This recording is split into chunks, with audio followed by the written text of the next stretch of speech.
Okay, so you're gonna want to make a new layer.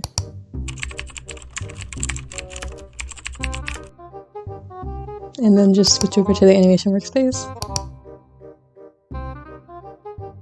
And go ahead and make 5 blank frames.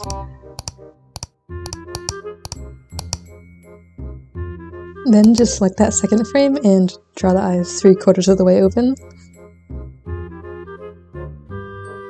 Then select the next one and draw them fully closed.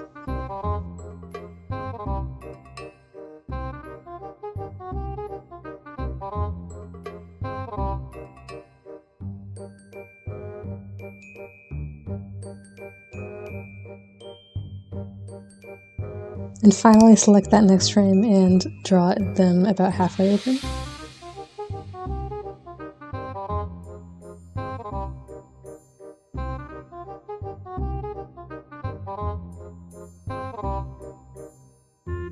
Okay, now you're basically done, but go over to the animation options, change the clip length to something shorter, and make the frame rate like 12 frames or something, and then just play it, and you're done.